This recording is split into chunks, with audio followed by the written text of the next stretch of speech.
Welcome back. Welcome back to Girls Gone Spooky. Girls Gone Spooky. Wow. Here I'm we go. Amy.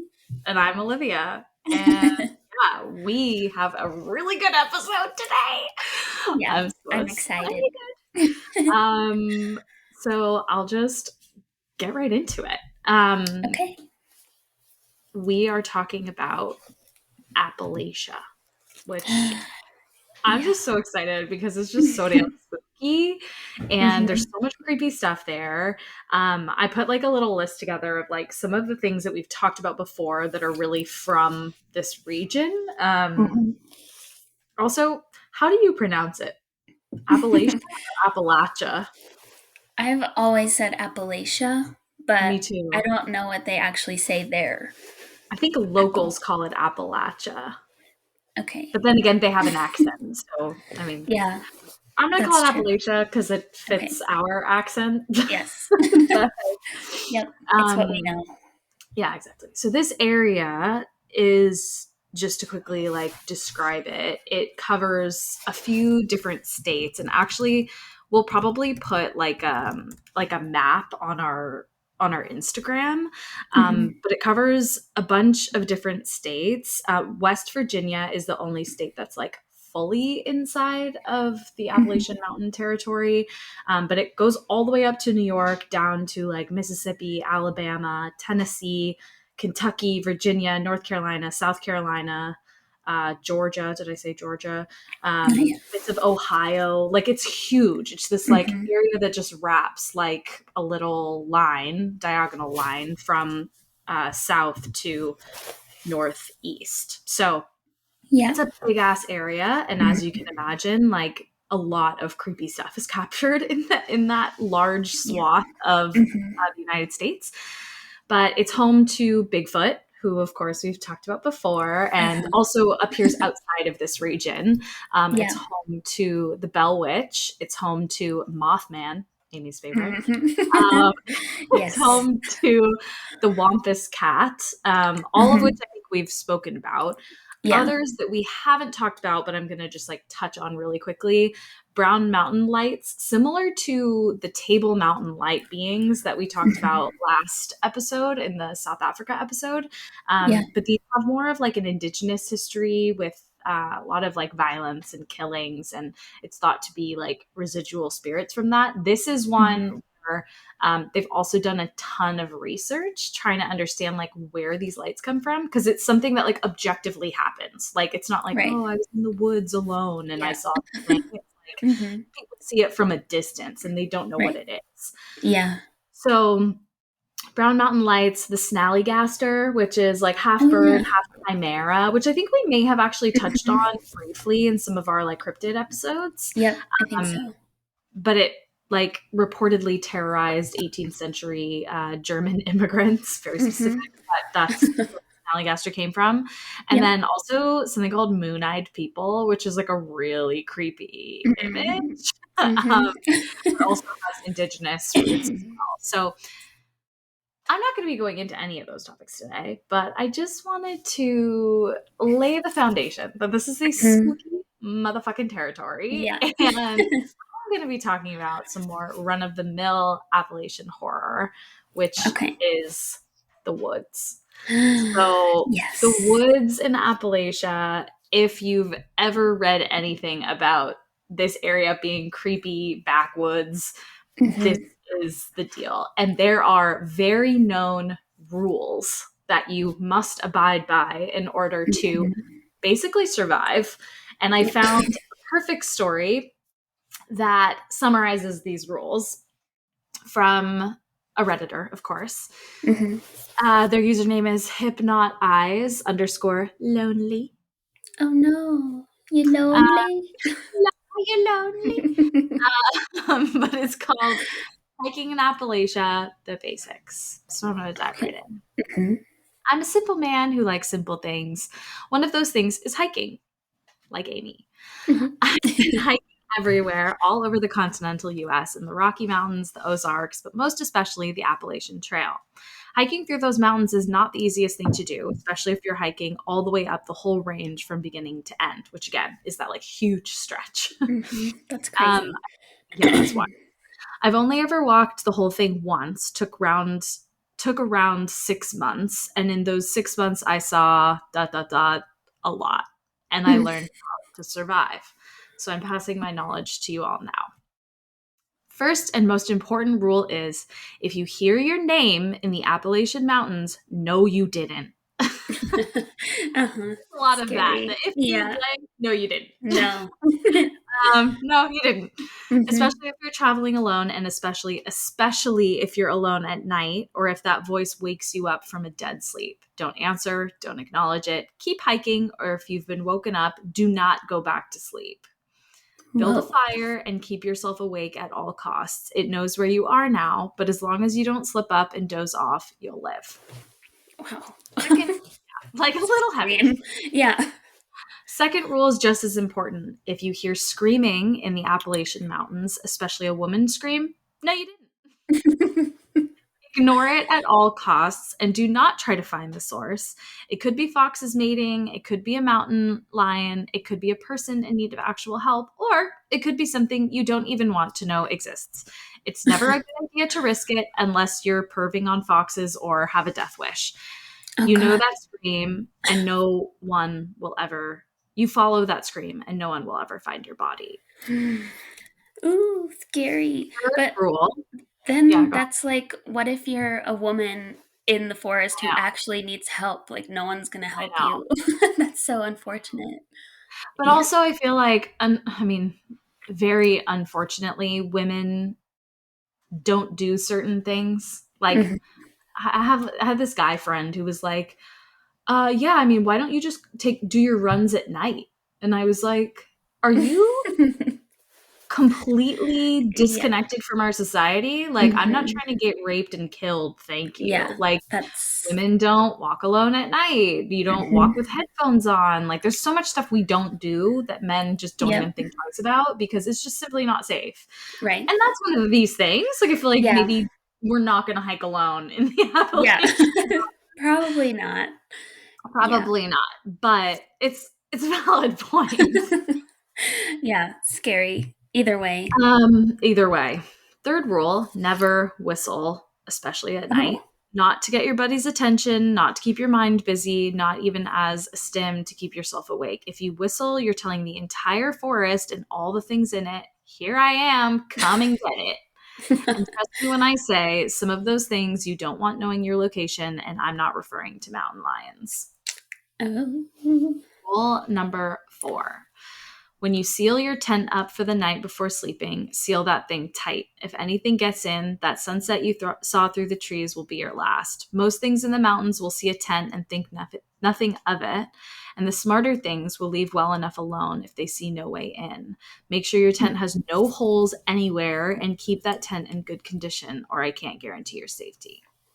The fifth thing is if you want to sleep under the stars, you build a fire big enough to burn through the night until sunrise. It's not to keep you warm. Hmm. Rule 6, if you see half a deer lying on the ground, no matter what time of day it is, don't stand there and gawk at it. Do not touch the body and run until you run out of breath.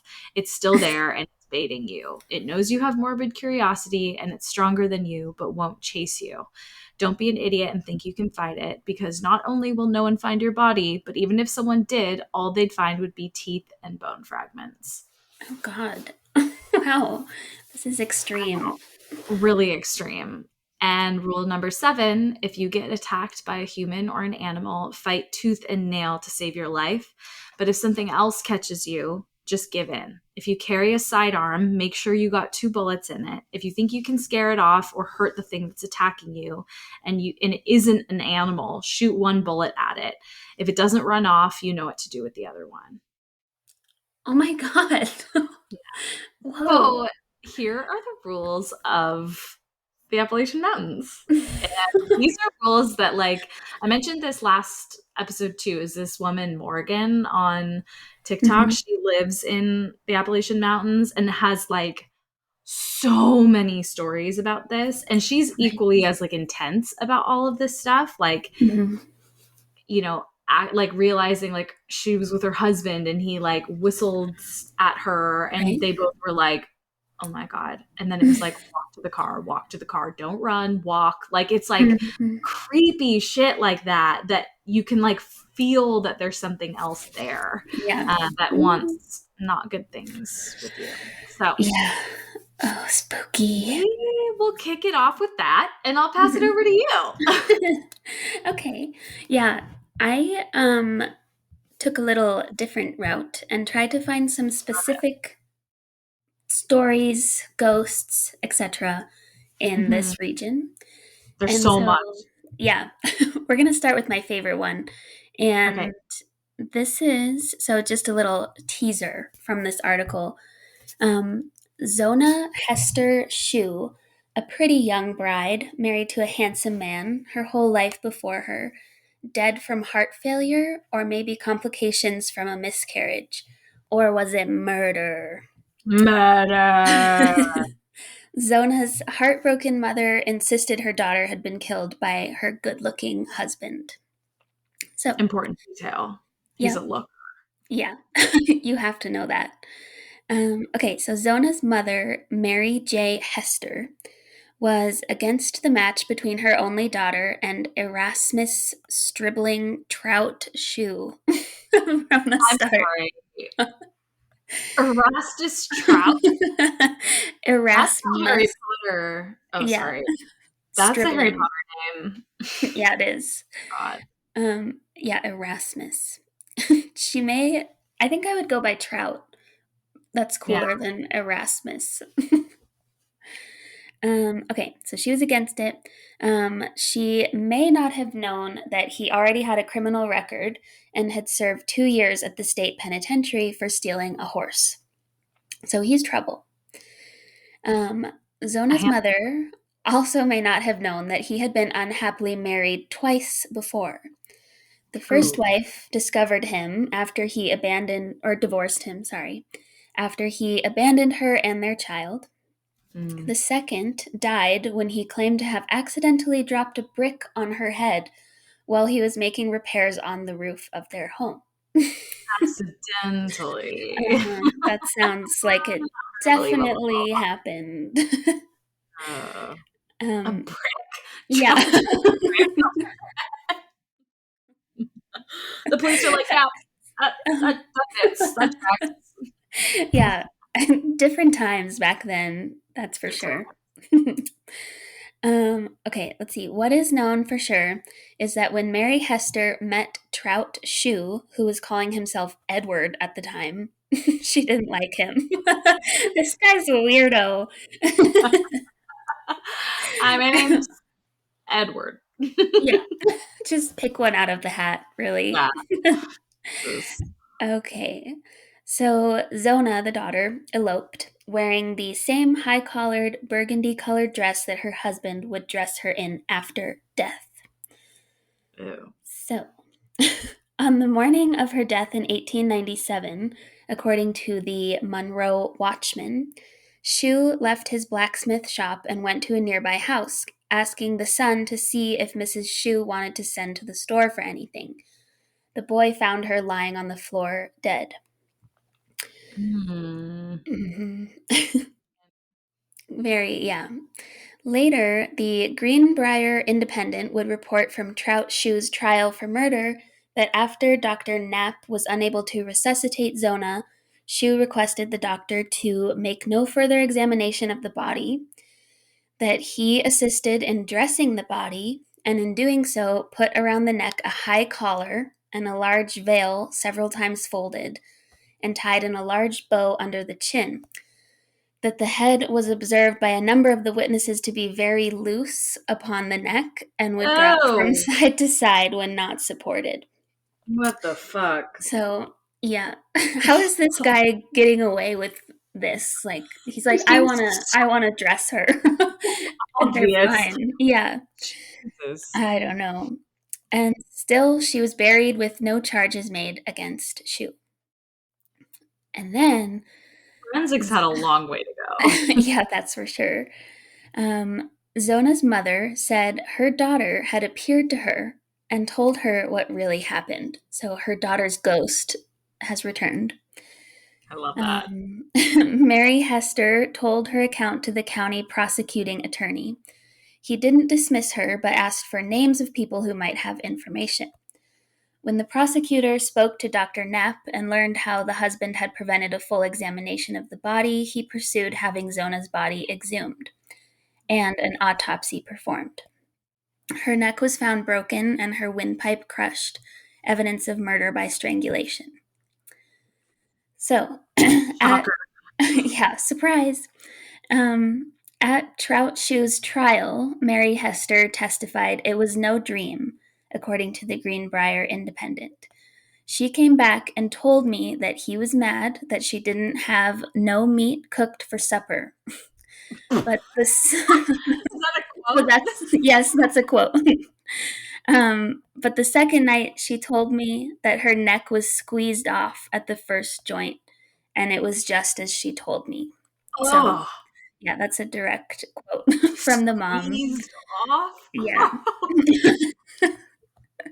Yeah, pretty grisly. I know meat for supper. So I'm gonna squeeze your neck right off. Like what a guy. I kind of wish that whatever. Yeah, Edward Erasmus.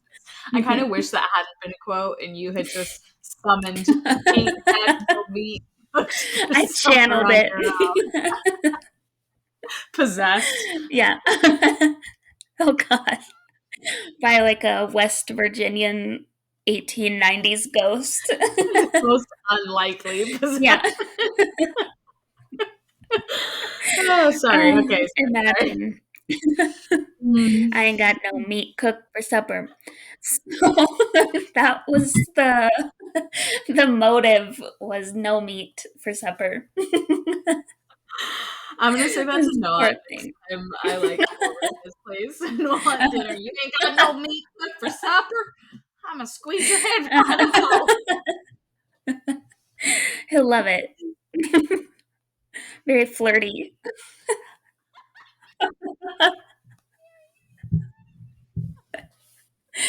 Oh God. Okay. Anyway, it took the jury only 1 hour to return a verdict of murder in the first degree, recommending that Shue be confined for life. Order. Maybe I am possessed. You've never done that before. Oh my God. I can't breathe. Now I'm the judge, so yeah, I'm just like everybody in this whole story. It's like, you ever listen to like an audiobook where they say narrative, they say oh shit. Yep. Oh, funny. Okay, I'm sorry. Okay. So he's in prison. The motive remains in question, although we all know what it really was. There was no meat for supper. Sad to say it again. Exactly. That has to be the title of the episode. Yeah.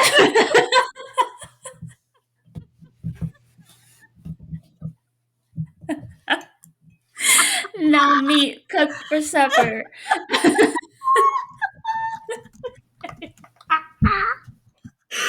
Oh my God. We're gonna have to get it together. We're gonna have to like cut out all Okay. Unless people are laughing along. But we'll never know. I doubt anyone finds it as funny. Yep. Okay. Anyway, to wrap this up, this is the only known case in which testimony from a ghost helped convict a murderer. Huh. So there we go. I love that. And the jury was like, yeah, we'll take that. Yep. We'll take that as fact. Yeah. I mean, his like shady past and what he did to try to cover it up. Yeah. Sketchy as hell. Yeah. I think that was a Serial killer-esque. good decision. Yeah, agreed. So Yeah. poor So girl. I Poor know. family. Yeah, but at least she came back to avenge, Yeah. or True. yeah, I guess get True. get him in his rightful place. Yeah. All right, we ready for some more spooky ass woods? Yes, please. Okay, this is from Spooktober 36, Oh, I which we love love it. to see. Mm-hmm. And this is called There Is Something in My Forest. Mm-hmm. Wiggling my eyebrows for those of you who are listening. Okay, for context, I'm a 27-year-old woman. This was 3 years ago, but I'm a 27-year-old woman. My boyfriend and I were able to purchase 15 acres of land this year, right next to a national forest in the Carolinas. It has always been my dream to live in a forest on a mountain, and we were so excited when we found the land. It was priced so low and is a 5-minute drive from the lake, so of course we grabbed it up as fast as we could to get the loan approved. We put a small mobile home in the middle of the property where we currently live while we are having our home built about 3 acres away. There isn't much built now, just a cement slab and a few metal beams and roof. It's going to be a barn dominium, which I've never heard of, but No. you can envision what that Yeah, looks like. I can. Um, Yeah. this is Interesting. so funny. Mm-hmm. Now, on to the story. We moved, this one's kind of lengthy, so bear with me. Okay. We moved onto the land in late May and everything seemed great. A few weeks ago, I started taking my 2 dogs out for walks around the forest to check where the property lines were and also just to enjoy the scenery as it truly is beautiful. We got to where the property line ended and the national forest began, and I wanted to go farther in as I knew there was a trail you could take nearby that leads to the top of the mountain and a rest area where I planned to call my boyfriend and have him come get me and the dogs. The actual hike itself might take about an hour and a half, and there's a road the rangers take to get to the top so that he could drive up. We were about halfway to the trail, or so I thought, when my German Shepherd Crush takes off into the woods barking. He's usually very well trained and comes when called, but he was hell bent on chasing something. Luckily, my other dog isn't as excitable, and she stayed by me. We went deeper into the forest looking for my dog when I heard what I thought was a wild boar. If you've never heard a boar, imagine what you assume a demon crawling out of hell sounds like, and that's pretty much it. I got nervous as I know a boar could easily gut my dog with their tusks and started yelling out for Crush to come. I could hear him barking angrily, and we made our way to where the sounds were coming from. I found him looking up, barking and snarling near a large tree, and tried to pull him away, but he wouldn't budge. I had to literally pick up this 80-pound dog and shuffle carry him about 100 feet away where I set him down. My other dog Wow. stayed by the tree whining, her tail between her legs. I called for her to come to me, and she did a 180 and took off in the other direction. I looked Oh. up in the tree, but I couldn't really see much, so I just chalked it up to a big ass raccoon or something like that. It took about 2 hours, but I was finally back on my land with the dogs. I told my boyfriend about it when we got home, and he recommended just not taking them out so far without leashes to avoid this from happening again. When I asked him what he thought it was, he agreed it was either an opossum or raccoon, but I told him it also didn't explain the boar sound, and he just said, "It's the woods. There's a lot of animals," and left it at that. Okay. Yeah. It's the woods. There's a lot of animals. A few Yep. days later, I was working from home when my dog started going nuts. Crush started snarling and jumping at the window, and I yelled for them to stop barking since I had to make a call. I let the dogs out with intention to bring them back in after the call. It took all of 10 minutes. When I opened the door, my little dog was sitting on the porch and bolted inside. Crush was gone. I stepped out and started calling for him, scanning the woods for a big furry black butt. I couldn't see or hear him, so I started into the woods calling for him. I made my way to where the house is being built, and he was standing by the right-hand side of it. I called for him, but he just stood there frozen, ignoring me. So I walked over to him when I saw what he was staring at. Ugh. It was very large and on all fours. I don't know what it was. At first, my initial thought was a manged hairless bear. And mange is, for anyone who doesn't know, like skin disorder where animals lose their fur Mhm. because of its size, but there aren't any bears in that forest. I double checked before we moved in because I was worried about the dogs getting into it with a bear. It was also lean, so I know it wasn't a bear because it was way too thin to be one at least healthy enough to walk. There was fur or hair, but only on the back, and it was either dark brown or black. I couldn't see its face, but could tell it did not have an animal snout. So I grabbed Crush's collar and tried to tug him towards the construction, trying not to make any sudden movements. I felt the thing watching me as I led Crush into the middle of the concrete, and I didn't take my eyes off of it. It was about 10 yards away when I heard that boar noise again. It No. was coming from this animal or whatever it was.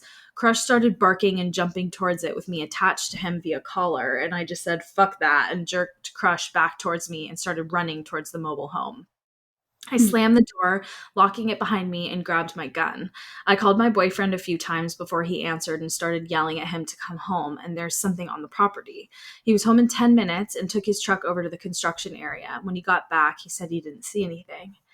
It's been a couple weeks since then, and this past weekend I saw it again. My Oh boyfriend no. had to work late, so I was home with the dogs watching TV when my little one started scratching at the door to be let out to go potty. Crush followed her out, and I left them to do their business. When I opened the door, the little one was shaking and couldn't get in fast enough. No. She hid under the dining table and refused to come out. I called out for Crush and couldn't see him as he's a black dog in the woods at night. So I grabbed the flashlight and walked the perimeter of the house looking for him. I finally saw a big furry black butt at the back of the house where the tree line began and called for him. He didn't move. I started towards him when I heard a bark from behind me. I felt my heart and stomach drop. I wanted to cry because I knew what I was looking at wasn't my dog. He was behind me. I felt this Oh. overwhelming feeling of fear and dread and anger and did something insane and stupid. I yelled at it and threw sticks. I told it to get away from us, get off my land, and that I wanted to fucking kill it. I seriously thought I was losing my mind because before I knew it, I was running towards it. I was about 5 feet away when that thing leapt up and into the woods. Its back legs were so long, I thought it was going to kick me, and it smelled like Whoa. earth and rot. Ew. I got a better look at the back of its body, and it was borderline human looking. Long limbs, short torso. Luckily, my moment of insanity was over, and my dumbass didn't chase it into the woods. I was mildly pleased with myself that I got it to run away, and I started heading back towards Crush in the house when I heard those boar noises again. Only they weren't just behind me, but all around in the woods. Whoa. That's a super common thing in these stories. I Mhm. told my boyfriend, and he honestly thinks I was seeing things. I called my dad, who told me to burn sage on the property and have a shaman come and bless the land as he thinks it's a skinwalker. Her dad's black, so Mhm. indigenous. I don't know what to do. I bought some cables to hook the dogs to when they go outside so they can't go too far. I now carry my gun with me anytime I have to be outside. I love this property. I love the forest and the mountains, and I hate that I'm afraid anytime I walk outside. Has anyone seen something like this before? Does anyone have any idea what this is or how to keep it away from us? My boyfriend doesn't go into the woods so much, so I doubt if he'll ever see it. And I know I just sound like a crazy woo-woo lady to him. So people were like, Wow. can you set up trail cams or security cameras? And so she says, like, I'm planning to do that. Um, yeah, it's that just really scared me. Mhm. Like thinking she saw her dog and Yeah. went after it. Oh, Right. Oh. so scary. Yeah. It's Oh, mimicking something exactly. that's so Exactly. creepy. And speaking of, I didn't cover it in this episode because I want to do a separate episode on it. But have Yeah. you heard of a mimic before? I think so, but let's It do an episode. mimics like yeah, it's on our list and maybe we do that Okay. one. So next episode I think is our Halloween episode. Mhm. I think Yes. so. Yee, which means Yeah, I scary think story. so. Yay! But after that, maybe we do the mimics because it's Okay. like I come across some like really scary ones. Okay. That would be a good one. All right. Let's do um, it. and I'm just like scrolling through to see how much of these I have left. I have quite a few more, so I'm gonna do a couple more quick ones, and then I'll pass Yeah. it back to you. Perfect. Okay. So this is one from, there are a couple from this like Reddit roundup posts where someone asked, what is the scariest thing you've seen while in the Appalachian Mountains? Mhm. So this first one is from Irreverently Relevant, which is Hmm. does not roll off the tongue, but it's very Yep. common. So they say, I was living in a moderately remote, about a mile out of town, up an isolated road area of West North Carolina, Andrews, North Carolina specifically, back in around 2002. My brother and I at the time thought each other were asleep and only consolidated our experiences the next day. We're sharing a room in a wood cabin nestled only about 10 feet from the mountainside. In the dark early morning, we heard some pretty unearthly sounds that the next day we compared to all local animal sounds, and none of them were even close. They honestly sounded closer to Jurassic Park fake mechanical sounds than anything biological I've ever heard before or since. And we heard heavy walking on our roof that then dropped to the porch of the house, then back to the roof before going away. Oh, God. Yeah. The next day, we saw footprints in the snow that were, as best as I can explain, most like kangaroo footprints, way too big to be rabbits. Yeah, but there obviously aren't any kangaroos in North Carolina. The tracks, and they dead ended in the middle of our yard, at least 6 feet from the tree line, with snow scuff behind them, like the kind you see when someone jumps from a point. 6 feet. Yeah. Wow.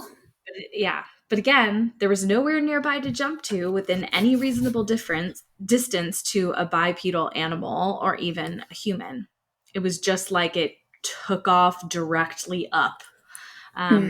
They say, I'm not a believer in the supernatural. I regularly dismiss most things happily. I don't even believe in any kind of religion.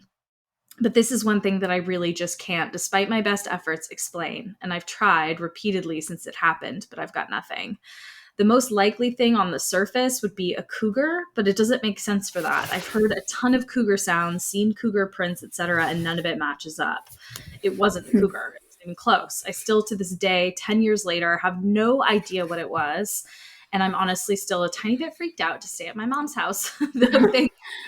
I've never run across anything like this before. So a bunch of people come on into the comments and of course are like trolling him about it. And he puts in an edit and he says, I'm well aware of how goofy and supernatural this sounds, but I swear I haven't embellished anything. This is the bare truth as I can remember it without making some dramatic play-by-play story. I could have mentioned how long it spent pacing on the roof or how long it hung around the porch and the porch door, scared the crap out of us and all, but that wasn't really relevant, so I left it out. The whole encounter lasted about a half hour from when it hit our roof to when it jumped off, and maybe 10 minutes or so before that with all the sounds. If someone has a logically good explanation for this, I would be happy to accept it so that I can move on. So super similar to the last one. Yeah. Like there's something weird that has mad hops and like doesn't match any of the local animals. Yeah, it's Rudolph. Basically, yeah, evil Rudolph. Right.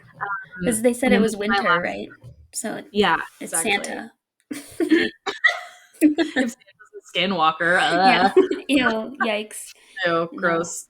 And this is the last one I'll read before I pass it back to you. Okay. This is from CamCac69. I've been a lifelong outdoorsman living in West Virginia and Virginia, and I've had a lot of scary run-ins, from being in between a mother bear and cubs to being face-to-face with a mountain lion, as well as being stalked by one. But one of the scariest things was one day in an area that is called the Devil's Ditch and also Haunted Branch. All of the older people say, if you're going to be in it at night, to have a gun or just don't go. It's extremely remote and no one lives up there. It's all hunting reserve. Well, one day about noon, I was up there with my father showing him some of the side trails and fire roads when we stopped at the last gate.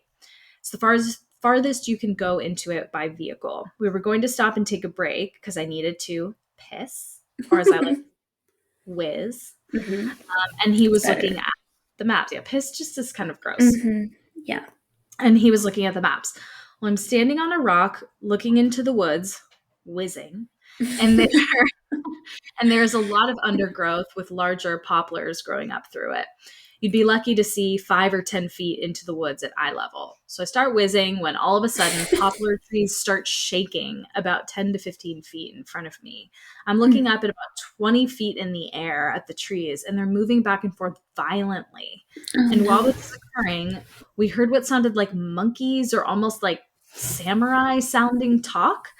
These poplars were about 1 to 2 feet in diameter, 20 feet up in the trees. So at the base, they were probably 3 to 3.5 feet in diameter, which I think Wow. is a meter is 2 feet, 3 feet. I think it's like three, I should something like know, that. but I If you're don't. on the metric system, which if you're not American, you are, Yeah, um, or yeah, United Statesian, whatever. exactly. Anyway, it's wide, wide, to be shaking violently from the Yeah, base. right. Um, Nothing should be able to move a tree like that. So I finish whizzing rapidly and walk backwards as my dad is yelling, holding his pistol. I get in the Jeep, throw it in reverse, and head back down the fire road, which was pretty rough at this time. For about a half a mile down this fire road, we can hear whatever it was sort of yelling and making its noises at us, and also the footsteps. I've got Hmm. chills just describing it, and the fact that it kept up with my Jeep down the mountain through Oh, the woods. I yeah. could see the underbrush parting, and at one point I thought I saw brown fur, but looking over my shoulder, trying not to tear the Jeep up was hard. So I fish in this area.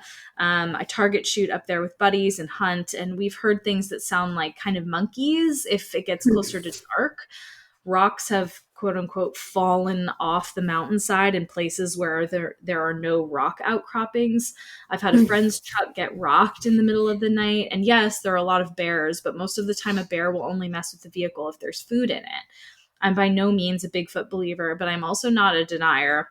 Hmm. I think that we're naive to think that something like that doesn't exist. Just sharing what I've experienced, and I just remembered something as I was reading back through this. But when we pulled up and got out of the Jeep, the smell was almost like a bear butt. um, with an almost human BO smell mixed in with it. I've smelled a lot of animals, and that smell was very unique and has stuck with me. As well as when we pulled up, it was extremely quiet, and you sort of got the feeling you were being watched, which happens often in places like this, and I've sort of grown accustomed to it. But this day was obviously very different. I'll add that it was June or July when this happened, so the underbrush, of course, was like a jungle. Hmm. Wow. Spooky. There's something Scary. out there that's Mhm. like all of these people seem to be seeing the same thing with Right. these weird noises and Sounds. Hmm. yeah, like some fur but not much, and it's super Hmm. fast and it can jump super far and Right. high. Like, ugh, that's Yeah. just like peak predator shit. I don't like Hmm. that at all. And it doesn't sound like one particular thing that, Mm. like, it doesn't sound like Bigfoot. It doesn't No, fit into a category, really. no, It's like yeah, I some agree. The weird. only thing that I think it fits into is like skinwalker because Mhm. they can be anything. Anything. Yeah, that's And I true. don't know. It's interesting because it's like if you hear your name, no, you didn't, and if Hmm. you see something, no, you didn't. If you hear Yeah. something, no, you didn't. Hmm. Like don't whistle, don't draw attention. But those are all the same rules that apply to skinwalkers, which Right. makes me think like that's what That's. this is, especially Hmm. because they can look like so many different things. Hmm. Sort of humanoid, sort of animal, like different kinds of animals, and then the Right. sounds. I mean, Hmm. the thing that's a little bit like I don't know, maybe skeptical about the whole thing is like mountain lions make a sound that sounds like a woman screaming. So Hmm. the woman screaming thing, but like these Yeah. noises are not that. These noises Right. sound very different from that. So Hmm. it's fucking Yeah. creepy as shit. Ooh. Yeah. Anyway, back Wow. to you. Okay. So this next one is a ghost that some people say they see around in a certain area. And I actually don't have the state on this one, I don't think, but oh yeah, West Virginia again. Okay. So, Very common. Yeah. yeah. All right. So in 1932, Mamie Thurman, which the name Mamie is so kind of funny to me because my name's Amy, my sister is Megan, and my grandma, sometimes my mom, like, we might as well both be named Mamie because they like That's so combine funny. our names accidentally That's before so they get the great. right one. I So have a friend named Mamie. it's a cute MAMY. name. I Yeah, it's like super it. cute. Yeah. Yeah. She's from Republic of Congo, but Oh. it's an African name, I guess, Yeah. too, but Interesting. it's really pretty, I think. Yeah. Mamie. Yeah, Amy So, times two. yeah. So, Mamie Thurman was a pretty dark haired 31-year-old housewife who was married to a local policeman in Logan, West Virginia, which is a little less than 3 hours from Hocking Hills. I don't know where either of those places are, so Yeah. there's some Any of the West context. Virginians listening Yep, do. exactly. Mamie was also an active churchgoer at Nybert Memorial in downtown Logan and a member of the Logan Women's Club. The couple rented a 2-room apartment over a garage, which was located in the backyard of 42-year-old Harry Robertson and his wife, Louise. There's a lot of details in this story. So, I love Robertson, details. you can really picture it all. Yeah, He exactly. was a starched suit bookkeeper at the National Bank of Logan, and he was described as having greasy hair, a pinched face, and thick glasses. So he's looking good. Um, on Wednesday, June 22nd of 1932, Garland Davis, a 32-year-old deaf mute, I don't know why that's relevant, but he was picking berries near the top of Trace Mountain when he stumbled across a grisly sight. It was the body of a young woman who had been shot and stabbed and left discarded in a ditch. Oh, God. Yeah, mine today are pretty gruesome, so sorry about Violent. that. Gee. Yeah. So when the police arrived, the body was identified as Mamie Thurman. Nothing at the scene suggested robbery was the motive. Her pocketbook was found near her body. It contained $8 in cash and some loose change, and cigarettes wrapped in paper. She was wearing a wristwatch, a gold and diamond ring, and an engagement ring. A paper with a license plate number was found nearby. The police began questioning neighbors and friends. Quickly, several names came up, leading to 2 suspects, that of Harry Robertson, and then also the handyman who boarded in the attic of Robertson's home, the 29-year-old Clarence Stevenson. Mm. So, while the funeral was being held and the whispers were beginning around town, Robertson's house was searched by state police, and there was a depression on the basement wall that was suspect of a bullet hole. Bloodstains were found on both the carpet and a razor. Um, Oh. yeah, bloodstains were also found on the seat and window of the Ford sedan owned by Robertson. So, Harry Robertson and handyman, chauffeur, hunting buddy Clarence Stevenson were both accused of the murder. So, Oh. I don't know how they got to that conclusion necessarily, but um, Robertson had readily admitted to having an affair with Mamie for nearly 2 years, and the meetings were arranged by Clarence Stevenson, who feigned hunting trips with Harry Robertson, then dropped him off at a certain rendezvous point to meet with Mamie. However, Harry Robertson was never indicted by the grand jury. Stevenson continually stated that he was innocent but was indicted and stood trial for the death of Mamie Thurman. He was found guilty and sent to Moundsville Prison. So, poor Mamie, and No. she continues to be, unfortunately, haunting as a ghost. So Mamie's ghost haunts the mountain road called 22 Mine Road, where her body was dumped. She is said to be seen at the top of the mountain walking along the roadway, but that isn't all. Legends in the area state that if you park at the bottom of 22 Mine Road and place your car in neutral, it will roll up the hill. Whoa. Yeah. Uh, And people say that's that, weird. yeah, people say that it's Mamie, her ghost, pushing it. I don't know why she would want to do that, but Why? that's what people say. She's a flex And house. She could just push yeah, cars. exactly. She's strong now. Yeah. And this writer, whoever wrote this little article, said that they tried it and their car did seem to roll uphill on its own. So That's so weird. yeah, creepy. And yeah, that's Mamie Thurman. I think I tried to find some stories on Reddit about people who had seen her, and it sounded like it was more like my grandparents said Yeah. that it was like an urban legend potentially. Yeah. Um, but the rolling uphill thing is weird. I don't know if they're Really connected at weird. all, but it is in the same area, so something Yeah. funky That's going really on. weird. Definitely something weird going on. Yeah. Um, poor little Mamie. Mm-hmm. That's terrible. I know. Rest in peace, Mamie.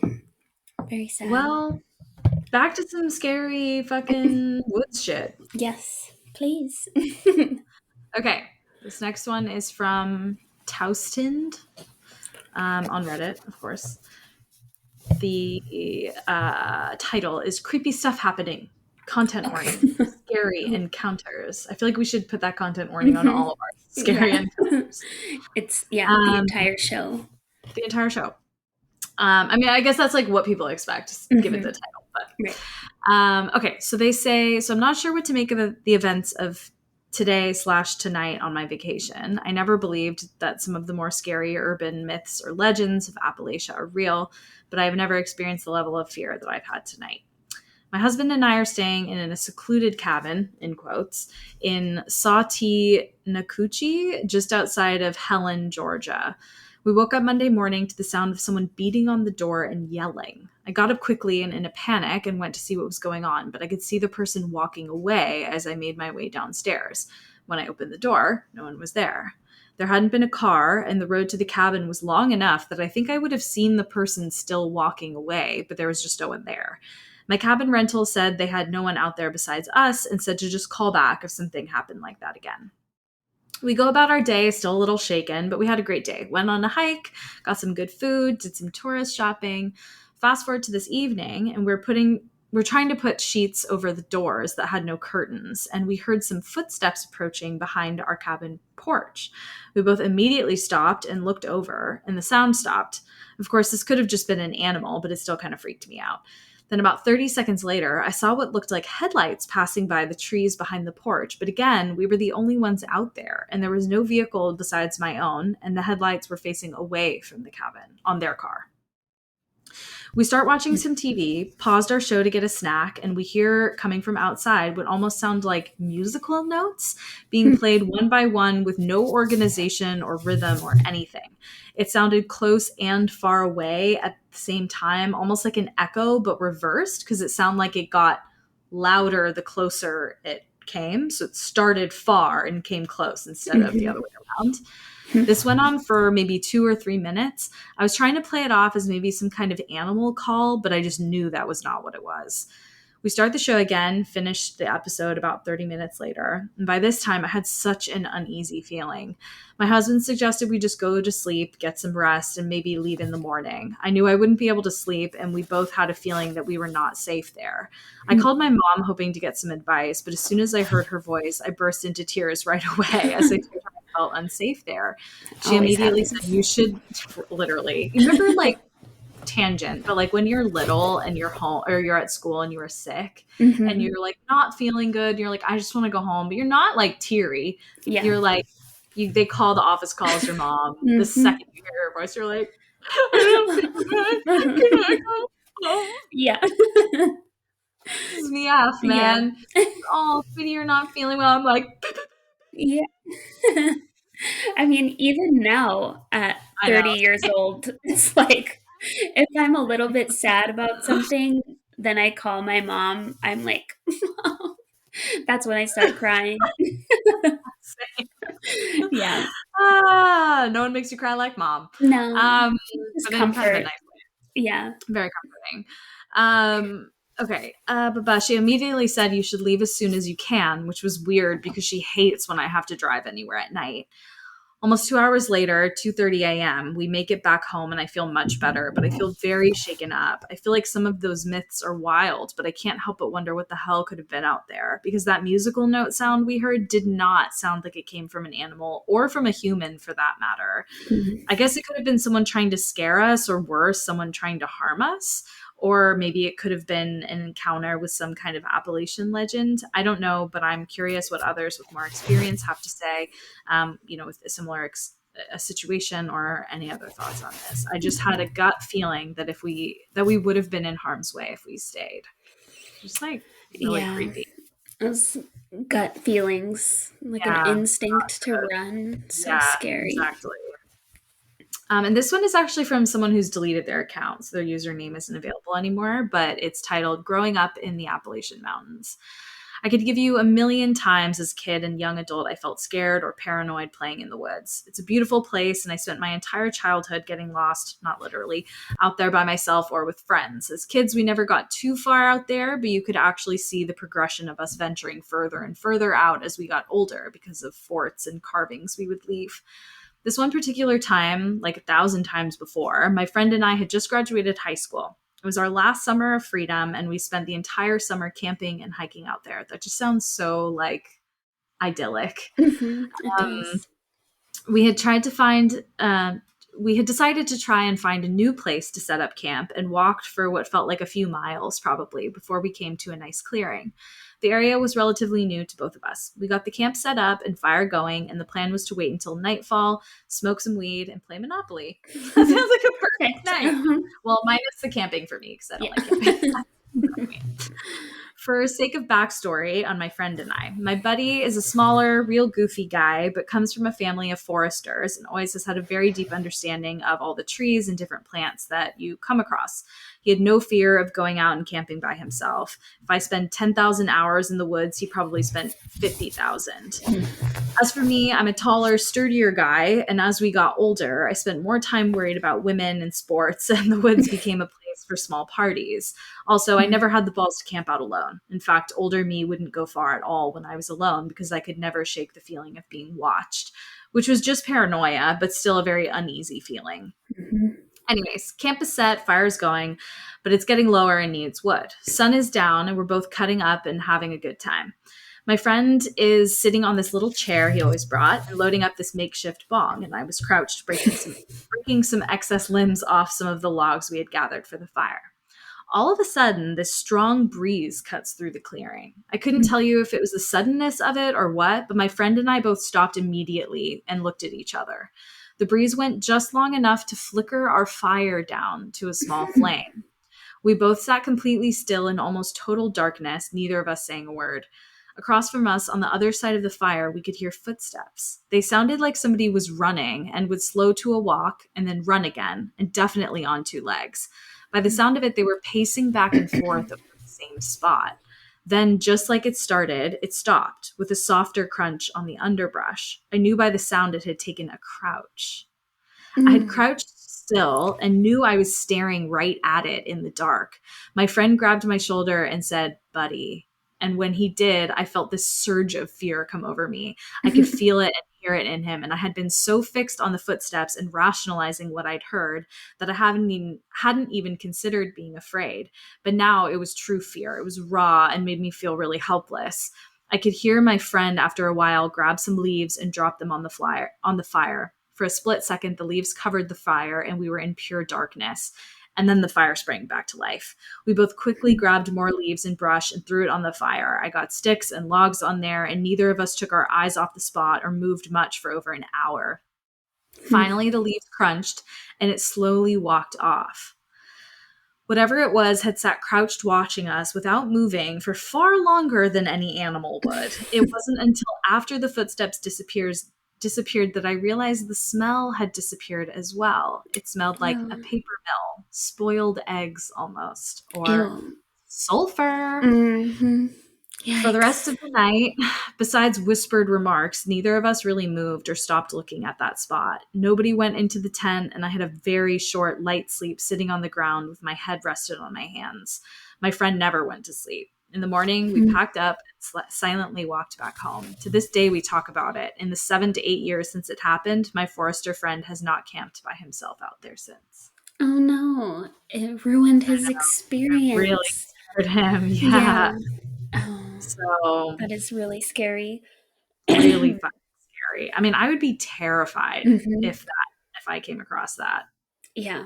And I can't imagine just having to sit there and wait until you can leave. Right.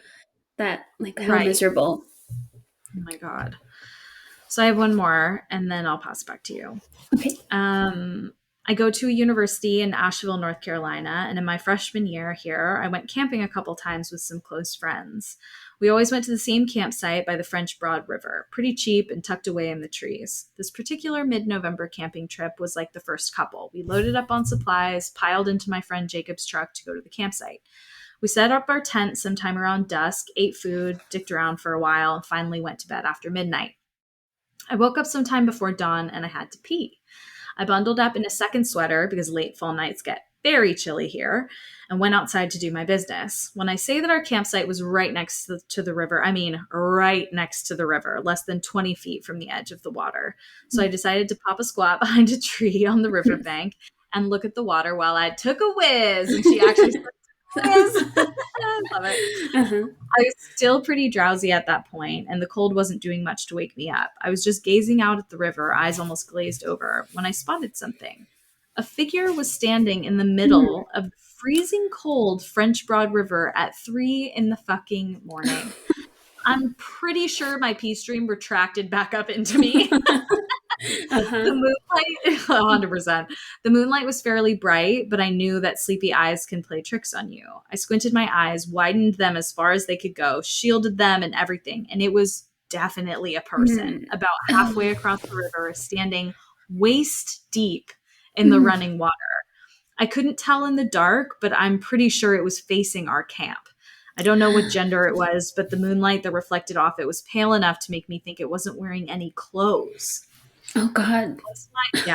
Once my brain was fully awake and processing the person staring at me from the freezing water, I hiked my pants up and proceeded to wake up my friends and tell them what I had just seen.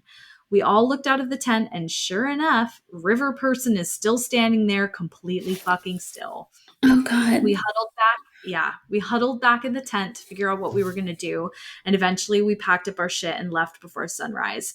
River Mm. Person was there and watching us the entire time. While they were packing up? Yeah. Oh God. I Oh would have no. lost my shit. I would have Uh-huh. lost my shit. Yeah. No. Oh, But it just looked like a person? Like, could they see a face? Did they mention that? I would say. I looked Oh. through the comments to see anymore, and she was like, at this point, I don't even trust my memory beyond Mhm. like the rough recollection because of how like Yeah. terrified she was. Mhm. But either Yeah. way, that's That is fucking scary. I can't imagine. Oh my God. No. Mm-mm. Oh, thank Back you. to you. Okay. Yeah, I just have one more that is urban legendy. So, Okay.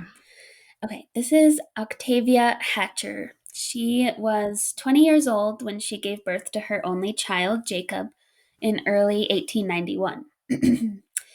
Jacob almost immediately died after his birth, and Octavia sank into a long depression, then a coma.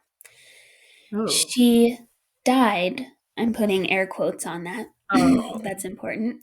On May 2nd, 1891. Um, this was during a spell of hot weather, so she was quickly buried. And then it was noticed that other people in Pikeville, which I think is Kentucky, were also falling into swoons, but not dying.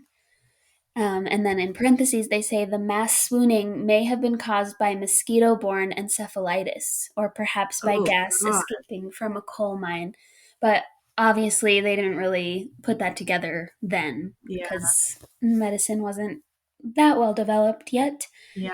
Um, so then they started to wonder, could Octavia have been buried alive because she was in the same state as all these other people?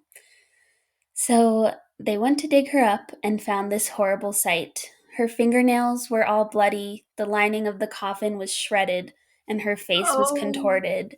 She had indeed been alive. oh, it's like Bloody Mary. Oh Yeah, God. a very scary image. Let's see. So, an absence of news accounts of this event is often cited by its critics as proof that it didn't happen. But Octavia Hatcher wasn't just anybody, she was the daughter of one of Pike County's elite families. Her husband, James Hatcher, owned thousands of acres of Pike County land and made his fortune in timber and coal. Octavia Hatcher's gruesome fate made for juicy gossip, but actually reporting it could have been seen as bad business for the local newspaper or undertaker or doctor in what was essentially a company town. So they might have been just keeping it a secret given their elite status in this community. Um, so, a year after Octavia's death, James Hatcher had a life size marble statue of his wife set atop her grave, an expensive gesture for the time. Later, he built the downtown Pike Hotel, choosing a spot where Octavia's marble gaze would always watch over it and him. Still later, he built the James Hatcher Hotel with a small museum of local artifacts in its lobby. These included the photograph used to model Octavia's statue, as well as James's own custom-built coffin, designed to prevent him from being buried alive. So there's a story that when he died, a string was tied around his finger and run up above the ground. A bell was at the end of it, so that if he had been buried alive, someone would hear the bell. It's like Bloody And Mary. exactly. Just hope there's not a storm the night you're Yeah. buried, I guess. I know. Yeah. So that's where the phrase or the whatever you call it, dead ringer comes from. Is Oh, that's and right. I don't know why it means what it does. Like you're a dead Yeah, ringer for blank, something but else. Yeah. that's what it is. And then also graveyard shift comes from that because people stayed Wow. up in graveyards to listen for the bells. Make sure. So Oh, creepy. you can Um, ring my bell, ring my bell. yep. Hopefully not, though. Yeah, Definitely hopefully don't not. want to hear the I don't. spell. Yeah, the more stories I hear, the more I think I maybe want to be cremated. Yeah. Or just like leave me for a little while so Yeah, that I'm like or make sure really I'm dead. embalmed. Because don't Yeah. they like drain all your blood and Yeah. Then all you're that? dead Yeah, for sure. do it right. Yeah. Give Full it some time. autopsy. Uh-huh. Be certain. Yeah, exactly. So then the last urban legendy piece of this is that the statue of Octavia is said to spin around every year on the anniversary of her death as if she's turning her back on the city for allowing her to be buried alive. So Oh, that's the legend. that's terrifying. It's probably people spinning it Yeah. because somewhat recently, I don't have the date, one of the hands of the statues Oh, fell off. So it's probably like yeah. they were trying to force it and Pushing it. broke Yeah. it. But still, Oh my that's God. either way, being buried alive is like the spookiest thing I could ever think So of. spooky. So, Oh my God. It's yeah, so spooky. nightmare. Poor Octavia. Hmm. Nightmare. I hope she's haunting some bitches for that. I know, I hope so. Oh The my God. doctor, someone who mistook her. But those are three Nice. ladies I just realized from Yeah. Appalachia who are Three spooky. spooky Appalachian ladies. Love it. Hmm. Yep. I just have a couple more. Okay.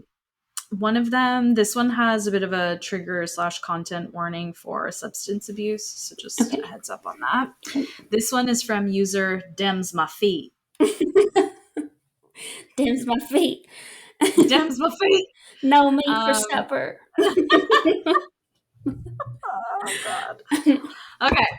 We've got a buddy that everyone has said for years has something attached to him that follows him wherever he goes. Yikes. When he's doing okay, not depressed, not on weeks-long benders, it is less, and pretty much it is, they say it is less, but it doesn't happen as much, and it doesn't happen as much. When he's on a bender and being self-destructive, he says it turns into a real thing. He hit rock bottom a while back, and we took him in for somewhere to dry out. We have a house we don't really live in, just stay some weekends, which is obviously in the Appalachians. We're working on it, and he's handy. So we sat with him through DTs and withdrawals. I don't know what DTs is. Detox, maybe? Oh, probably. Yeah. DTs and withdrawals, and felt like he was coming out of it. We left to visit family and came back at night. The forest behind the house was dead silent and blacker than black. We got inside and felt uneasy and found him unresponsive with a bottle in his hand. We had some old liquor bottles in the basement, and we didn't even think about it. He apparently sniffed them out somehow. We get him in bed on his side with a cup of water in the living room on an air mattress, feeling like we're getting stared at. My husband started to ask, and I shushed him. He took the baby to bed with him, so they have a baby with them, while I made her a bottle, and all the while I'm shaking. So it's just like a bad vibe. They come home to a really bad vibe. They're like thinking their friend's getting better, suddenly like huge drop off, setback, and just bad vibes in the house. Yeah. We have a raised porch with no ground access. The sliding door to it is in the kitchen. I'm standing at the sink, defrosting breast milk, and my ears feel like they're screaming. Every hair on my body is standing up because in my peripheral vision, there's something standing at the door. Oh, God. I've always been told you don't look, you don't listen, you don't acknowledge, so I didn't. I did my business and calmly walked to our bedroom, even though my little lizard brain was telling me to run. Our buddy woke up the next morning and didn't remember anything. Weird shit happens around the house now that didn't before. We lived there almost a decade with no complaints, but now I've got to figure out a cleanse to run it off. I like sitting on my porch at night, but not really feeling it as of late. There's a bunch of back and forth in the comments too, and they said that like the stuff at the house tends to like peter off, and then when their friend comes to visit, it starts up. Oh. And then so it's like very clearly. And her kind of like hypothesis is that it's whatever it is, it like attracted to like that darkness in him. Yeah. Oh, poor guy. Yeah. Awful. This one's super short. I know. Terrible. This one's super short. It's from Mary Bowman. My ex-father-in-law was from Kentucky, and he told us this story and swore it was the absolute truth. He and some buddies were out coon hunting one night. Very southern. Yeah. So southern. And it had started to downpour, so they were looking for a place to get dry. They came across this weathered farmhouse and went inside. After building a fire in the fireplace, they were all sitting around having a good time. He explained that meant they were enjoying some moonshine his nephew had made. They kept hearing noises in the upstairs. It sounded like furniture being dragged across the floor. And one of the men went up to the bottom of the stairs and yelled up, "If you don't knock it off up there, I'm coming up there to join you." And at that time, the noises stopped. They settled in for the night and fell asleep. And in the morning, the man who had yelled up the stairs was dead. What? Oh my God. Yeah. So of course people were like, "Wait, how did he die?" And she was like, he wasn't like stabbed or strangled, like he was just dead. Oh my God. Yeah. Whoa. So that's fucking scary. Yeah. Oh my gosh. And then this is the last one, and it's technically a little bit out of bounds from Appalachians, but it's in Kentucky, like just outside of the technical line. And I think you'll see why it's like kind of a weird border case, because it's almost like, well, you'll see. Okay. This is from Ripper of Bongs. Love it. This happened when I was 17 years old. I lived in rural Kentucky from the age of 10 to 18. And the place I lived was a neighborhood called Hillsboro. It was a newer neighborhood that was actually very hilly, hence the name. Steep hills caused me to walk a lot of the time through the neighborhood because I otherwise rode my skateboard everywhere. I would, quote, bomb the hills in the daytime, but nighttime was kind of dangerous. The only lights in the country were from houses that had security lights or outdoor lighting like lampposts. I remember this incident vividly, as in it's the only time I've been this scared in my life. Quick side note, I was raised in Louisville, and if you're familiar with the show, The First 48, a lot of episodes were shot in Louisville, so naturally, weird experiences and run-ins I was kind of used to, but this was something completely different. The night of the incident, I don't know The First 48, so I'm Mm-mm. going to have to look that up. Yeah. That sounds like something to be in Louisville, so Yeah. we'll go with it. The night of the incident was in August, and it was still extremely warm outside. It was a Friday, and my usual weekend fun was at my buddy Chris's house. His house was usually the gathering spot for all my friends, but tonight it was just he and I hanging out. After a fun-filled night, I decided to head home like I always did. I don't sleep well at other people's houses. Sometimes I'd ride my bike over, and that would make quick work of getting back home, but tonight I just had my skateboard. The funny thing about living in Hillsboro was that I lived at the top of the neighborhood, and my buddy Chris lives at the bottom. Mm. So now, to get home from Chris's was a left out of his driveway until I got to a right turn, and that right turn would go up a steep and twisting incline for about a mile and then would flatten out. Once flat, it was easy to get home because after about another mile, I'd get to my street, I'd take a left onto my street, and my house was the first one on the right. So lots of details, but Mm-hmm. just to give you kind of a straight shot. It's like a couple turns and he's home, but it's mainly up. Yeah. So that night when I left Chris's house, I got on my skateboard and kicked all the way to my first turn to the right. Now, like I said, that turn starts to go uphill steeply, so I just got off my skateboard and carried it up the hill. I walked up the hill, and when I was getting close to the top, maybe 3/4 of the way, I could see as it appeared to be a mailbox at the top of the hill in the middle of the street. I'm also kind of night blind, and it's pitch black in the country, but I'll get to my point soon. While coming up to the top of the crest of the hill, I noticed it wasn't a mailbox, but a super tall man. The whole climb up the hill, he never moved an inch. When I got up to him, I noticed he was very tall, like probably 6'8". And no one that lived in my neighborhood was that tall. Myself, I'm 6 foot. When I was about 20 feet away from him, I noticed a golden retriever running around. The dog came up to me as I pet it while walking up to the sky, and he still didn't move an inch.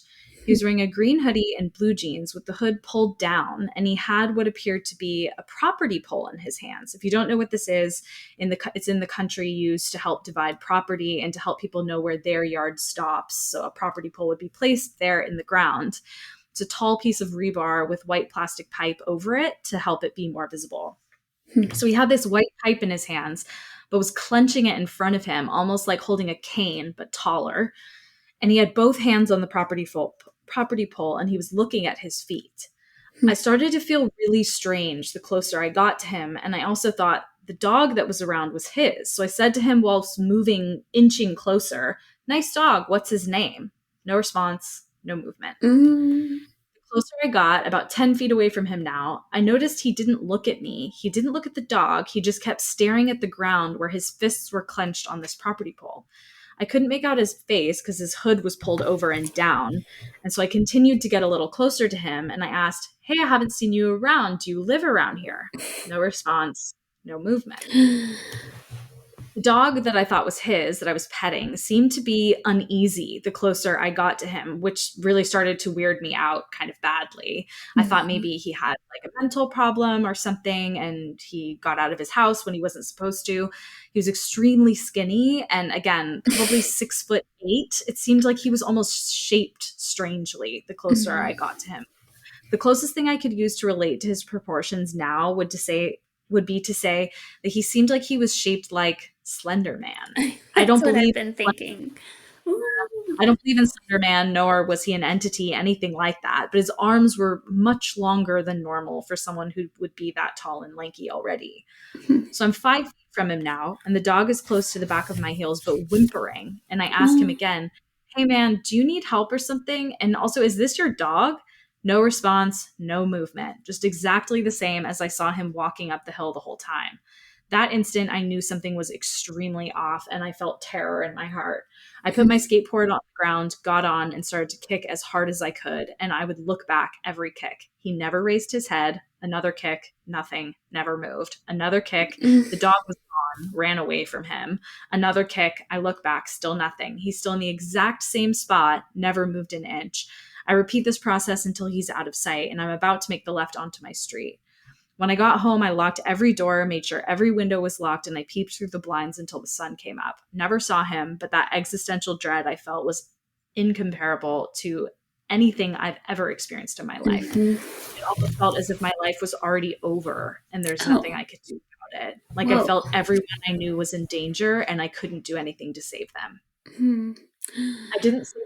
Yeah, I didn't sleep until the sun was up for a few hours and I knew it was safe. That thing wasn't a man. It was too dark to make any clear description of it other than the clothes it had on, which was strange because it was also sweltering hot. It was in a hoodie and jeans. Right. I never saw its face and I couldn't see its hands to see its skin because it was too dark, but I'll never forget how I felt that night and the strange terror I experienced. So it's weird because it says at the very end, he like shares like a Google image search, which is a dead link now, but he says a wolf in sheep's clothing, Hmm. which is interesting because it sounds like a skinwalker Mm-hmm. that is edging into non-wooded areas and so has Right. to pretend more Yeah. human. That is so scary. Oh my God. He thought. Whoa. Ugh. So Yes. anyway, that's Appalachia. Woo. So good. I Wow. love it. I love Yeah. I've always wanted to go there to see the fall colors, it. but Yeah. It's supposed to be mm, beautiful. I'll only go I out in the don't know. daytime. I don't know. You could also go to like New England, you Yeah. know? Yeah. For some True. old fashioned haunting, not like creepy otherworldly Right. beings, you know? Exactly. Yeah. Don't love that. You know what else I learned last night when I was reading about this stuff is that technically where the Blair Witch Forest is part of Appalachia. That And tracks. that story is made up, obviously, but like you can, if you've seen that movie, you can picture how these woods might look, and it's Totally. so scary. Very dense and Hmm. like you could get lost so Yeah. easily. Yeah. Ugh. Ooh. All right, I, well, don't go walking in the woods alone. Don't whistle. If you yeah. hear something, see something. No, you didn't. Exactly. You know the rules. You know the rules. Yep. Um, well, thank you for listening. We'll see you guys next week for scary stories. Yay. And in the meantime, stay spooky. Stay spooky. Bye.